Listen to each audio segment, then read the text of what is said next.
I'm Corbett Wall with DB Auction, here with your feeder flash for Monday, April the 24th, brought to you in part by Macrocin by Bimeda. Macrocin stands up to pioneer products in big trials. Macrocin is proven efficacy at an affordable upfront price. Without the BS, end of story. For more information, go to macrocin.com. Also, Joplin Regional Stockyards, another big run for them. Even though more than likely the market's going to be lower for the first time in over a month.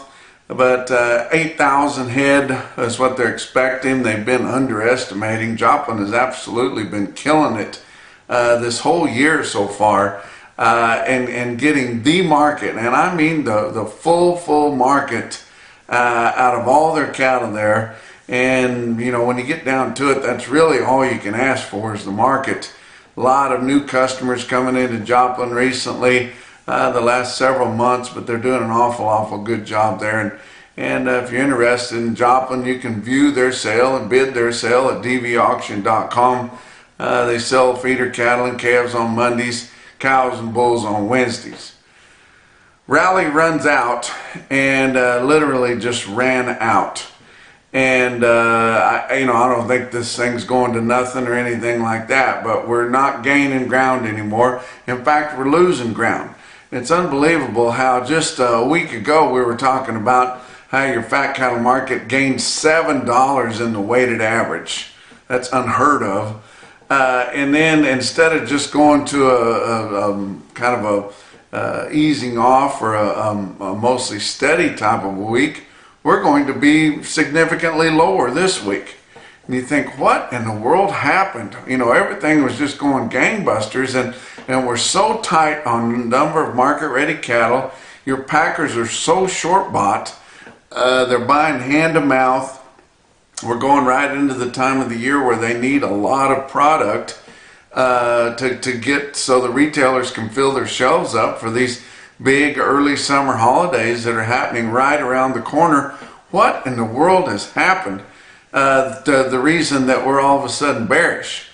Well, it started out earlier in the week, and for the most part, it's the June live cattle futures, and it is sitting so far back what the market is.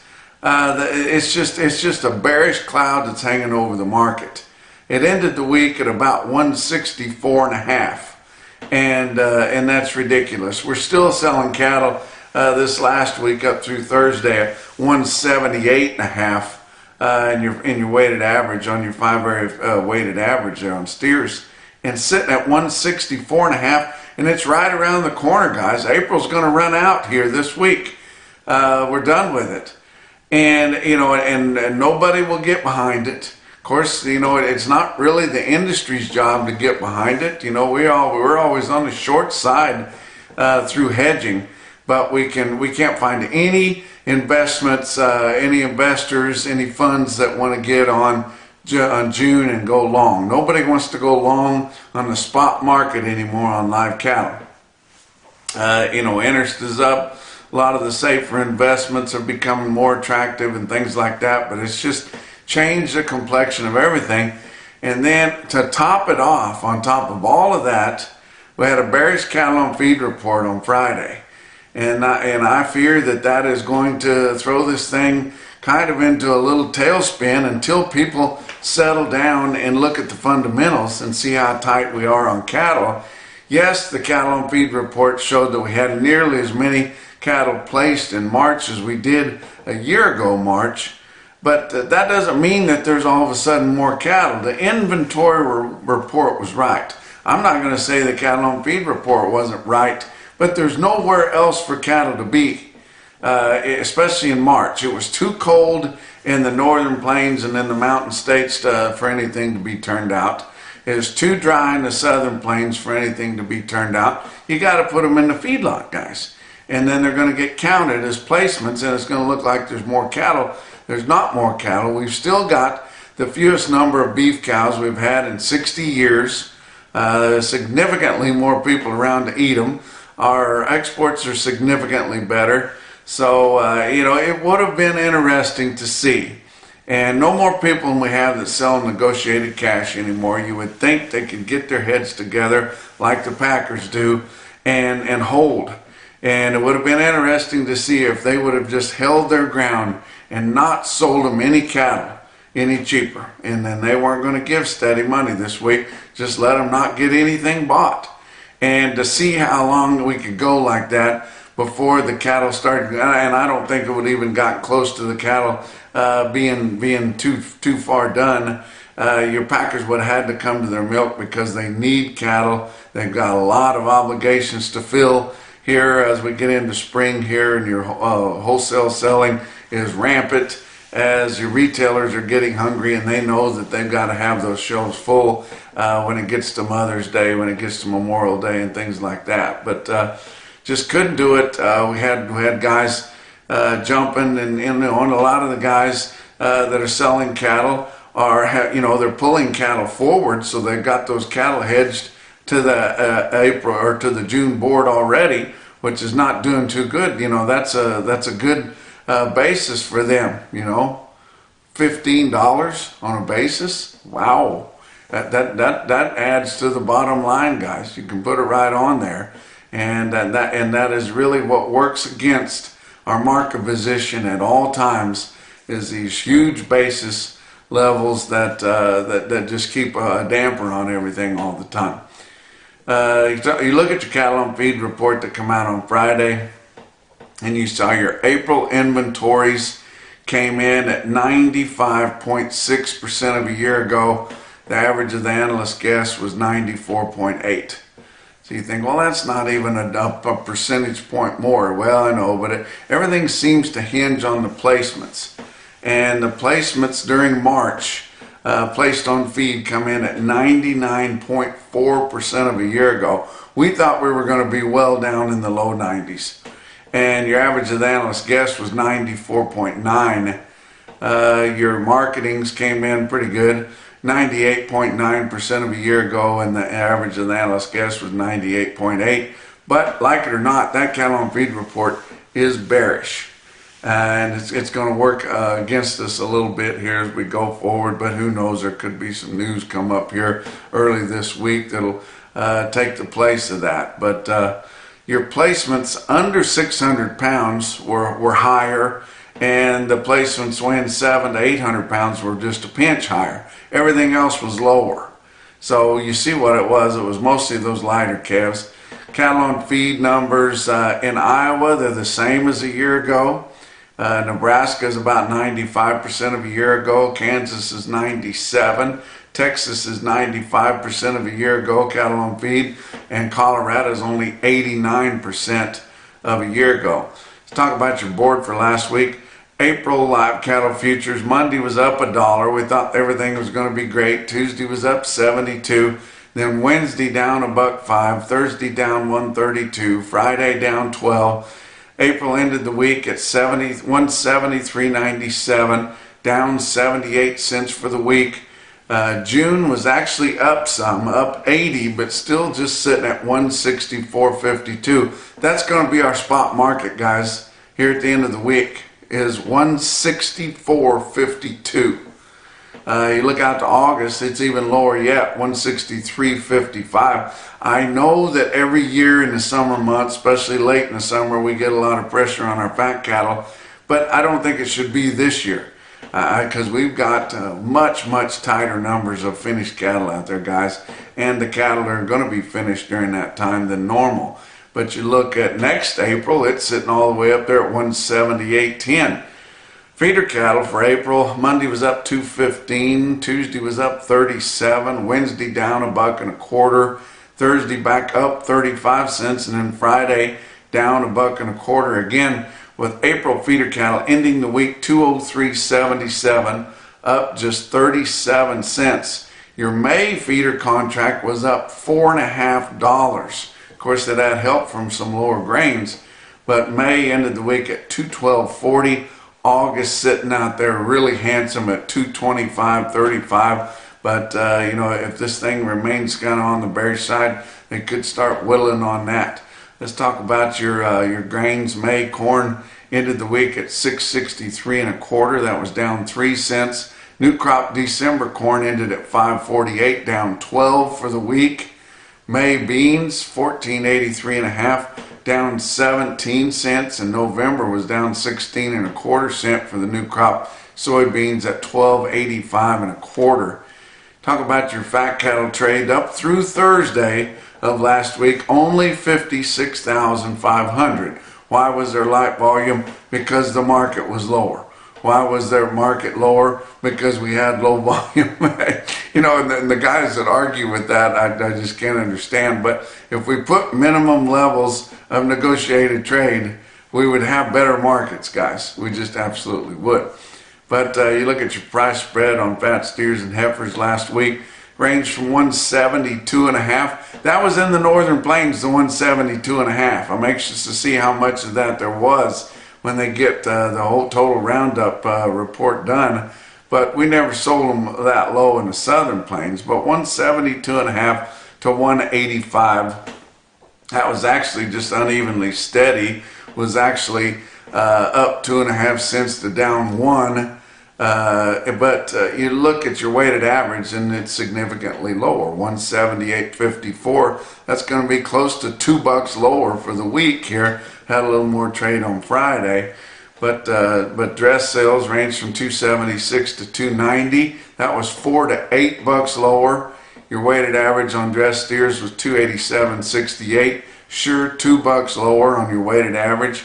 Friday had a little bit of trade, 2,600 in Iowa, 19,100 head for the week. Live sales on Friday, 173 to 182. That's not great. Dress sales from 284 to 285. Nebraska only 400 head on Friday, 21,400 head for the week.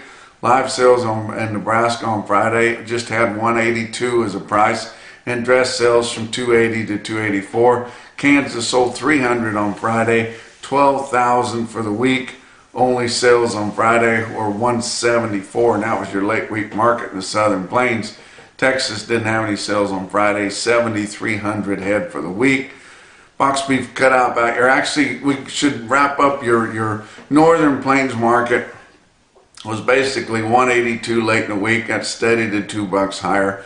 Dress sales 280 to 285, $5 lower. That was steady to 2 lower on your Northern Plains live market. Dress sales 280 to 285, $5 lower. Southern Plains 174 to 175, $1 to $2 lower. Box beef cutout values.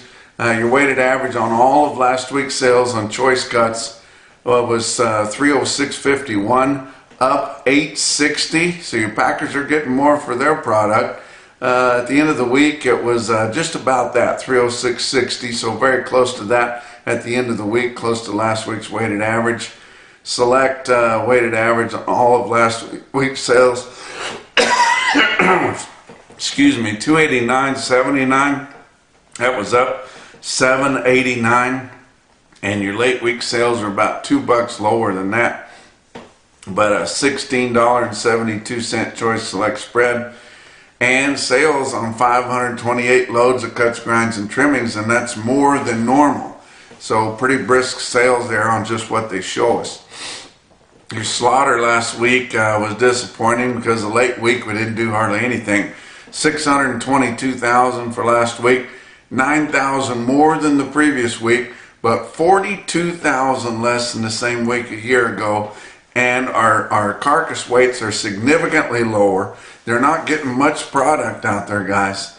And they're going to have to ramp up the slaughter here. And now they've got everybody thinking that they don't need the cattle. It's unbelievable.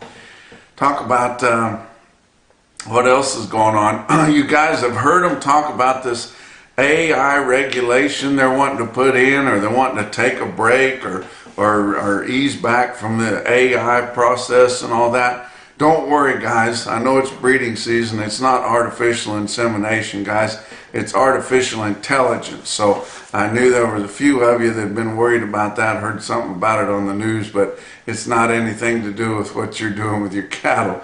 Let's talk about your feeder market, your real-time index on DV auction late in the week or ended the week at 203.14, down $1.86 for the week. And then you look at your trends in your sale barns, your feeder weights were under pressure in most all of your sales. The steady to weak, maybe a buck lower here, a buck lower there.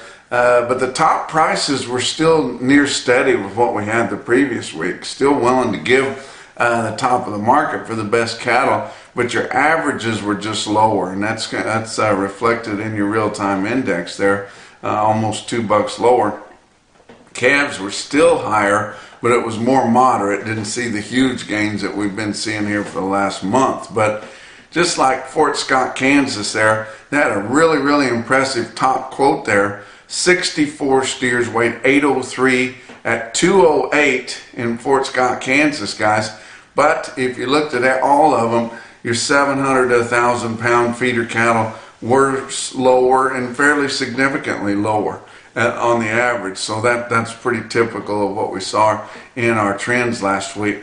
Your Zoetis stick-out sale of the day for end of last week or over the weekend was Santa Teresa, New Mexico livestock auction. It's right there on the border, guys, but it's on our side. Cattle have already been processed. You don't have to have a border broker to get them over. In fact, you can get onto dvauction.com, get approved to bid, look at those cattle as they come in the ring, just like any sale barn, just like your local sale barn.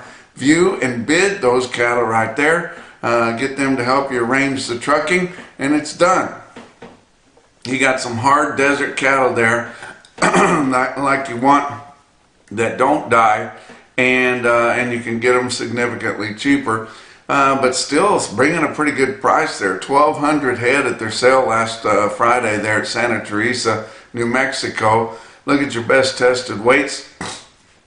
110 head of 4-weight steers in there. Average 441. They'd be thin, guys, at 247.75. 111 head of 6-weight steers. Average 664 at 202.23.